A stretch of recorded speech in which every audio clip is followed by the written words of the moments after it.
Hello. Have you ever had one of those moments in your life when a song gets into your head and goes over and over? I had that with a song from Joseph and his Technicolor Dreamcoat the other day. Close every door to me, hide all the world from me, keep those I love from me and shut out the light. Kept going over and over in my head all day long. It was so annoying. I mean, things are bad enough as they are, and I don't want to be reminded of them in the words of a song. They aren't even the right words, I've discovered. Well, I managed to get rid of it eventually, only to have it replaced by a hymn that goes, Teach me thy way, O Lord, thy gracious aid afford. As Ken Dodd would have said, all very educational.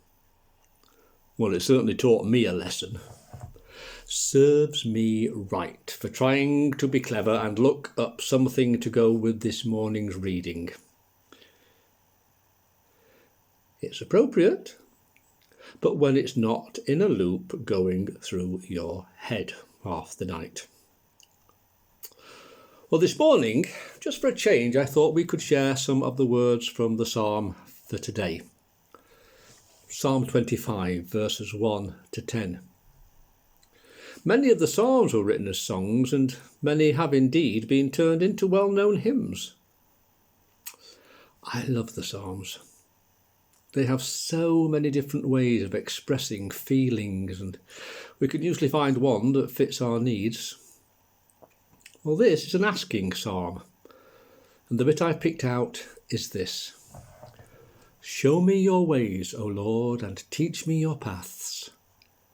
Lead me in your truth, and teach me. For you are the God of my salvation. In you I have trusted all day long.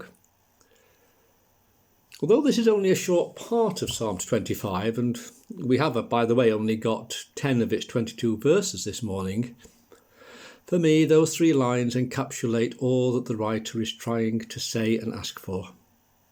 For as I said, this is very much a song of asking.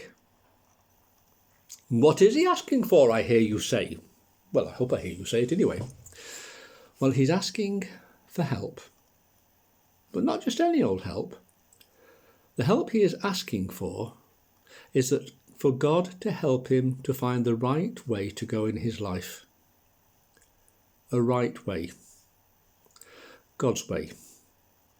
That he expresses, being a song, in terms of a path. Show me your ways, O Lord, and teach me your paths. Lead me. And in those short phrases he uses 3 key words that I believe we need to pick up on and hold on to. Teach, lead, paths. Teach, lead, paths. Ooh, teach. Big word that, as I'm sure many parents have found during lockdown. It's not as easy as we think, teaching, because as the old saying goes, you can take a horse to water, but you can't make it drink. You can give out all the lessons you like, but unless someone actually wants to learn, you can't make them. Although I'm sure that there have been many times when we would have wanted to teach someone a lesson. I dare say that God has been as frustrated with me over the years as I have been with those I have taught when, having prepared a wonderful lesson, even though I say it myself, you find yourself wondering if at the end of it, I, or they, have actually learned anything at all. But by asking God to teach us, we are giving a commitment to do our best to learn. And we should not take that promise lightly. Teach me, please. Teach me, please, God, because I want to learn your ways. I can't guarantee that I will learn, what I'll learn very well. But in asking you to teach me, I am promising that I will try my best, because I want to. Which takes me to word number 2, lead. Lead me in your truth, and with it, show me your ways. Although they go together, for me, lead is more important than show, because it establishes a wonderful relationship with our God and teacher. We're not just asking to be shown which way to go. No, we're asking God to go with us on those paths, leading us, which says a lot about trusting as well, doesn't it? To follow when being led requires trust, especially when we might not be too sure of where we're being led. Oh, to be able to say with the same confidence what our writer says, "In you have I trusted all day long." As with too many other things, I haven't always found trusting an easy lesson to learn. And yes, in not being able to do so, and not always through lack of trying though, I have been taught many a lesson. As one of my lovely primary school teachers once said, "Carry on like that, Holmes, and you'll find yourself in my remedial class." Now that was an incentive. Which brings us to paths. And note he says paths, not path. As we embark on Lent 2021, first of all, hold the picture of pathways in your mind, because paths are not just there for walking along. Oh no.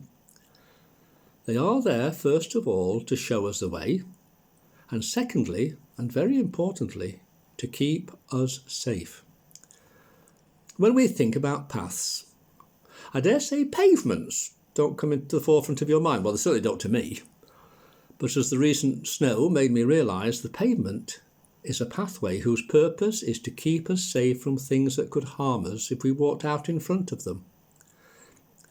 And of course, it is paths, because one of the lessons that we have asked to be taught is to be given understanding that God's way is about two things, as we are reminded in the response. Your paths, O Lord, are love and faithfulness to those who keep your covenant. Love and faithfulness. Those are the ways we're asking God to teach us, because those are the way to his salvation. If we trust God to lead us along those ways as we walk on our journey of faith with him and life, then we can know, as the psalmist knew, that we will be safe from those things that can hit us. As he puts it, humiliation, triumph, enemies, from the treacherous in all their different forms. So let's make room for Jesus to lead, teach and show us God's ways. Remembering, of course, that they're not just for Lent, but for life and salvation. And as Gracie Fields might have said, sing as we go and let the world go by. Teach me thy way, O Lord. Teach me thy way. There's more to that hymn, so why not have a Google? Amen.